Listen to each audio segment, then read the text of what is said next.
যখন ইমানদারের দুঃখ হয়, কষ্ট হয়, বিপদ হয়, তখন সে সবর করে, ধৈর্য ধারণ করে, আল্লাহর ফয়সালাকে মেনে নেয়। এই সবর করার বিনিময়ে আল্লাহ তাআলা জান্নাত দিবেন তাকে। আস-সাবরু সাওয়াবুহু আল জান্নাহ ইন্নামা ইউওয়াফাস সাবিরুনা আজরাহুম বিগাইরি হিসাব। আপনারা কি জানেন কিয়ামতের ময়দানে কোন ইমানদারকে, কোন মানুষকে আল্লাহ তাআলা কোন হিসাব করে বিনিময় দিবেন না, বিনা হিসাবে দিবেন, যে হিসাব নিকাশ নাই, বিনা হিসাবে ঢেলে দিবেন আল্লাহ তাআলা কাকে জানেন? একমাত্র ব্যক্তি সবরকারী। কোন ব্যক্তি? যে অসুখে সবর করেছে, বিপদ আপদে সবর করেছে, মানুষের কটুকতায় সবর করেছে, অসুখ বিসুখে সবর করেছে, মুসিবতে সবর করেছে, ধৈর্যের পাহাড় হয়েছে, ধৈর্য ধারণ করেছে, সবর করে ঢোক গিলেছে, সবর করে নিজেকে নিয়ন্ত্রণ করেছে, কোনো কষ্টে হাহুতাশ করে নাই, নাশুকুরি করে নাই, আল্লাহর কুফরি করে নাই, গালিগালাজ করে নাই, মুখ খারাপ করে নাই, ভাঙচুর করে নাই, নিজেকে নিয়ন্ত্রণ করতে পারছে, ধৈর্য ধারণ করতে পারছে, ধৈর্যের ঢোক গিলতে পারছে যে ব্যক্তি, এই ব্যক্তি সম্পর্কে আল্লাহ বলেছেন ইন্নামা ইউওয়াফাস সাবিরুনা আজরাহুম বিগাইরি হিসাব। সবরকারীদের বিনিময় আল্লাহ রাব্বুল আলামিন কিয়ামতের ময়দানে কোনো হিসাব নিকেশ করা ছাড়া, তুমি নামাজ কয় ওয়াক্ত পড়ছো, রোজার কতগুলোর সওয়াব পাবা, সুবহানাল্লাহ কতবার পড়ছো, আলহামদুলিল্লাহ কতবার পড়ছো, কয়বার কোরআন খতম দিছো, কয়বার কি ভালো কাজ করছো, এই সমস্ত হিসাব নিকেশ নাই বান্দা। তুমি সারা জীবন সবর করেছো, সব ক্ষেত্রে সবর করেছো, আজকে তোমার দেওয়ার ক্ষেত্রে কোনো হিসাব নিকেশ নাই, বিনা হিসাবে আল্লাহ তাআলা ঢাইলা দিবেন। সবর করবো তো ইনশাআল্লাহ। বাংলা একটা প্রবাদ আছে, সবুরে মেওয়া ফলে। সবুরে মেওয়া ফলে। মেওয়া মানে বুঝেন? মেওয়া মানে ফল। সবর যখন মানুষ করে একটা সময় আল্লাহ তাআলা ফল দেন। ভাইরা আমার, পৃথিবীতে একটি মানুষ, ভালো করে শুনে রাখেন, পৃথিবীতে একটি মানুষ দেখাতে পারবেন না যে সবর করে সে ক্ষতিগ্রস্ত হয়েছে। আপনি বলবেন দুনিয়াতে সে বহুত সবর করছে, যতই সবর করছে মানুষ তারপর আরো চাপায়া পড়ছে। আমি বলবো যদি সে আল্লাহর জন্য সবর করে থাকে তো হাতির মতো মরলেও লাগ, বাঁচলেও লাগ, তার এই সবরের বিনিময়ে আল্লাহ তাআলা দিবেন না দিবেন না? দিবেন। আর বেশিরভাগ ব্যক্তি সবরের ফলাফল দুনিয়াতেই দেখে যায় ভাইরা আমার। আর যে সবর করে না, আপনার ধরেন একটা অসুখ বিসুখ হয়েছে, আপনি এখন গালিগালাজ করলেন, হ্যাঁ, আপনার একটা বিপদ হয়েছে, আপনি আল্লাহকে, ফেরেশতাদেরকে, আশপাশে মানুষদেরকে গালিগালাজ করলেন, মুখ খারাপ করলেন, ভাঙচুর করলেন, তাতে কি আপনার বিপদটা দূর হয়ে যাবে? আমার কথা কি বুঝতেছেন? কোন একটা পেরেশানি আসলো, ভাঙচুর করলেন, অস্থির হয়ে গেলেন, জামা কাপড় ছিঁড়লেন। অনেকে আছে নিজের আত্মীয় স্বজন মারা গেলে ধৈর্য ধারণ করতে পারে না। আমি নিজে কানে শুনেছি এরকম অনেকে, নিজের নাতি মারা গেছে, ছেলেটা মারা গেছে, তো বলে আজরায়েল কি চোখ খাইছে? আর মানুষ দেখলো না, আমার নাতিটারানি দেখলো, একটা মাত্র দিছে আল্লাহ তাআলা, বংশের মধ্যে ওইটাই আল্লাহ তাআলা নিয়ে গেল। এরকম অনেকে বলে কি বলে না?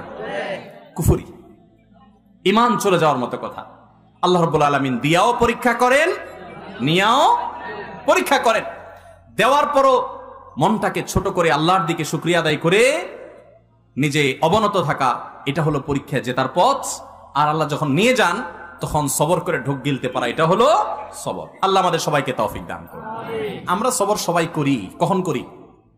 মনে করেন মসজিদ থেকে বাইরে দেখেন জুতাটা নাই, মোবাইলটা ভুলে উজুখানা থুয়া মসজিদে ঢুকছেন, এসে দেখেন মাত্র নামাজ পড়ে আসছেন, টুপিটা মাত্র খুলছেন, এখন দেখেন মোবাইলটা নাই, জুতাটা নাই। এবার চোরের মা বাপ, 14 গোষ্ঠী, চাচা চাচি, নানা দাদা যা আছে একটা একটা করে লিস্ট তালিকা ধরে গালিগালাজ করলেন।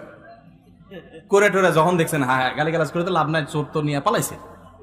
এবার আর যখন কিছু করার নাই, গালিগালাজ করে টোরে মাথা যখন একটু ঠান্ডা হয়েছে, এবার বলতেছেন যাক আল্লাহ ভরসা, সবর করি, আর কি করব, আছে না নাই? সব গালিগালাজ দিয়া সাইরা এরপরে যখন দেখছেন হ্যাঁ হ্যাঁ গালিগালাজ তো দিলাম, লাভ তো হলো না, মোবাইল তো পাই নাই, বেটা তো নিয়ে পালাইছে। এবার আমরা শেষে বলি কি, যাক কি আর করা, আল্লাহ ভরসা। আরে চোর মোবাইল নিছে, আমার কপাল নিতে পারে নাই, থাক সবর করলাম। এটার নাম কি সবর?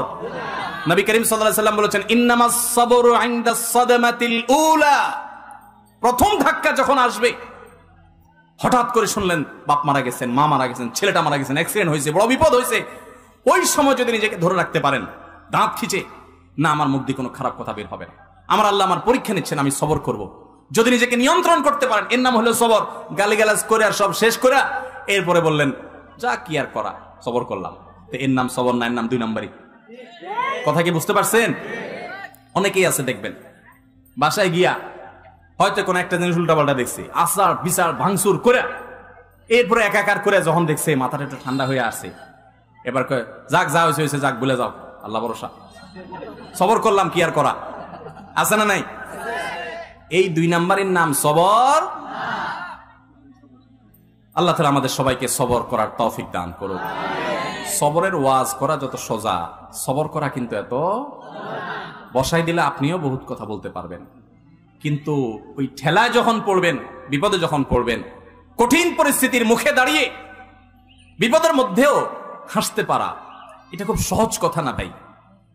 শত শতবার কোরআন খতম দেওয়া সহজ, হাজার হাজার রাকাত নফল নামাজ পড়া সহজ, শত শতবার দিন নফল রোজা রাখা সহজ, হাজার হাজার লক্ষ লক্ষ কোটি কোটি টাকা দান করাও সহজ। মহা কঠিন সময়ে নিজেকে নিয়ন্ত্রণ করে সবর করতে পারা, এটা এত সহজ। ও আরশে আজিমের মালিক, আপনি আমাকে, আমার ভাই বোনদেরকে, আমাদের সবাইকে আল্লাহ আপনি সবর করার তৌফিক দান করেন। সবরকারীদের কাতারে শামিল করে দেন মালিক। ধৈর্যের পাহাড় হওয়ার তৌফিক দান করেন। আমি জীবনে কিছু সবরকারী মানুষ দেখেছি, কিছু মানুষ দেখেছি। আমেরিকাতে এক আল্লাহর বান্দি বাংলাদেশি এই কিছুদিন আগে মারা গেছেন। ওনার অনেক কথা শুনেছি অন্যদের কাছে, এবং বিভিন্ন সময় বিভিন্ন ডোনেশন করতেন, বিভিন্ন বিষয়ে যোগাযোগ করতেন। এত বিপদ আপদের মধ্য দিয়ে একটা মানুষের জীবন পার হইতে পারে, যেটা কল্পনা করলেও আমরা কল্পনা আনতে পারবো না যে বিপদ আপদ কত ভাবে হতে পারে। শুরুতেই স্বামী অমানুষ, তালাক দিয়ে দিয়েছে। এরপর সারাটা জীবন ভুগছেন ক্যান্সারের মতো রোগে, সেটাতেও পা কেটে ফেলে দিতে হয়েছে। এরপরে একটা একটা করে কয়েকটা অঙ্গ কেটে ফেলে দিতে হয়েছে, বিছানার শয্যাশায়ী। এরপরও আল্লাহর বান্দের মুখে কখনো অভিযোগ ছিল না।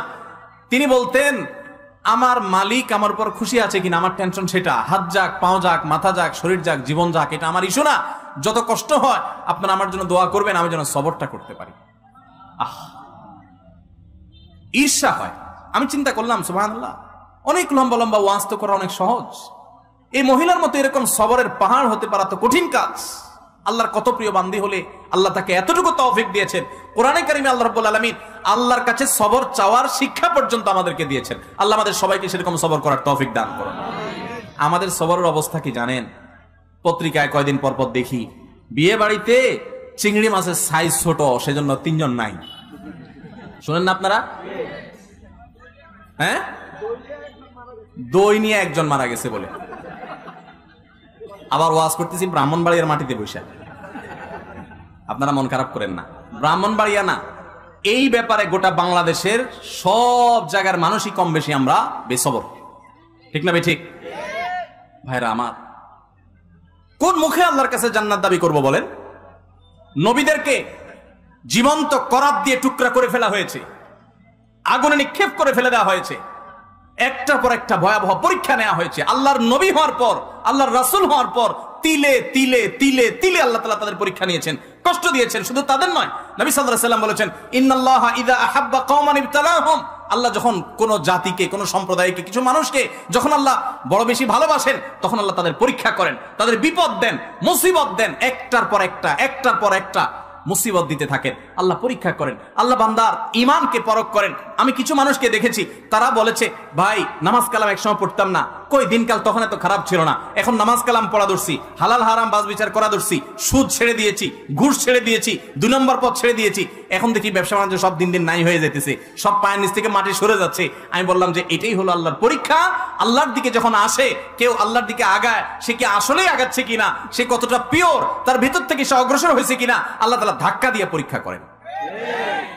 ভাইরা আমার, চুলের থেকে নুন খসলে আমাদের হাত সামনে চলে আসে, ঠিক না ঠিক? টোটা সামনে চলে আসে, আমরা হাতা গোছানো শুরু করে দেই।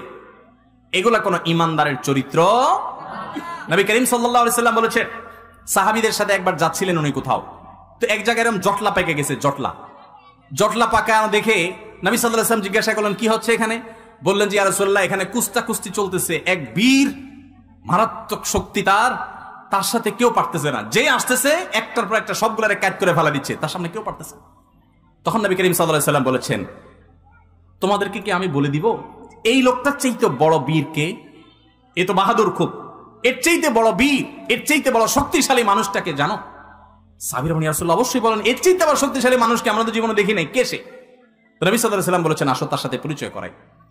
এই লোকটা যে অনেক বেশি শক্তিশালী, সে অনেক বড় কুস্তিগীর, সে সব মানুষকে কুপকাত করে দিচ্ছে। এর চাইতেও বেশি শক্তিশালী, এর চাইতেও বড় বীর, বড় বাহাদুর হলো সে যার মাথা যখন চরম রাগান্বিত হয়, মাথা যখন রক্ত যখন লাল হয়ে গরম হয়ে যায়, মাথা যখন তার হট হয়ে যায়, এই গরম হওয়ার পর, রাগ উঠার পর, চরম রাগের মধ্যেও যে নিজেকে ধরে রাখতে পারে, কন্ট্রোল করতে পারে, ডিলার মতো ছেড়ে দেয় না রাগ, যেখানে সেখানে যাতা করে পরে বেজ্জত হয় না, মুখ ছোট হয় না, নিজেকে যে নিয়ন্ত্রণ করতে পারে, এই লোকটা হলো এই কিস্তগির লোকদের চাইতে বড় বীর। ভাইরা আমার, অনেক লোক আছে দেখবেন রাগের সময় ডাইরেক্ট হয়ে যায়, আছে না? ডাইরেক্ট হওয়া বুঝেন কি? মুখ দিয়ে যা আসে তা ছেড়ে দিস, হাত দিয়ে যা আছে ভেঙে ছেড়ে দিছে।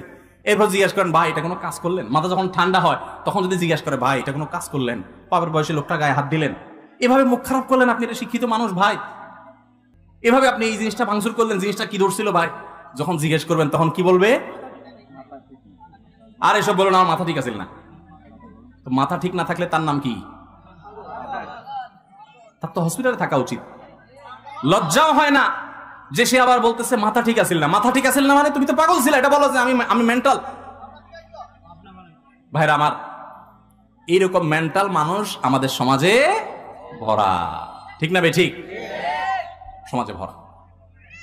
ডাইরেক্ট হয়ে যায় যে এটা তো ডায়রিয়ার রোগীর মতো। ডায়রিয়ার রোগীর যখন ডাইরেক্ট হয়ে যায় তখন বেচারারা কন্ট্রোল নিজের প্রতি থাকে না, টয়লেট পর্যন্ত যাইতে পারে না, আগেই কাম সেরে যায়, ঠিক না বে ঠিক? তো যে ব্যক্তির রাগ আসার পর এটা ধরে রাখতে পারে না, কন্ট্রোল করতে পারে না, ছেড়ে দেয়, যেখানে সেখানে যা তা গড়ায় ফেলায়, এই ব্যক্তি হলো এই ডায়রিয়ার রোগীর মতো ডাইরেক্ট হয়ে গেছে, লুজ হয়ে গেছে। এই সমাজে টাইট মানুষ বেশি না লুজ মানুষ বেশি? এখন কি টাইট হবেন না লুজ হবেন? নিজের সঙ্গে সংগ্রাম করবেন যে না, যত কঠিন পরিস্থিতি আসুক আমার মুখ খারাপ হবে না, মুখ দিয়ে গালি বের হবে না, হাত ছুটবে না, আমি অন্যায় করব না, আমি নিজেকে কন্ট্রোল করব। আল্লাহ আমাদের সবাইকে সেই তৌফিক দান করুন। ভাইরা আমার, এরকম হটমেজাজি মানুষগুলো সুস্থ না অসুস্থ? এই অসুস্থ মানুষগুলো আবার নিজের রাগ নিয়ে অনেক সময় বড়াই করে দেখবে, বলবে কি জানেন? আরে ভাই জানেন না, উল্টা পাল্টা দেখলে আমার মাথা ঠিক থাকে না, এরকম বলে না? বলার সময় ভাবসাব এমন যে উনি বিরাট বেটাগিরি জাহির করে ফেলছে, তাই না? যে উনি অন্যায় দেখলে ওনার মাথা ঠিক থাকে না। এই একই লোক সারাদিন আকাম করতেছে ঠান্ডা মাথা, নিজের অন্যায়ের বেলা ওনার মাথায় কোনো অসুবিধা, আরেকজনেরটা দেখলে শুধু মাথা কি হয়ে যায়? গরম হয়ে যায়।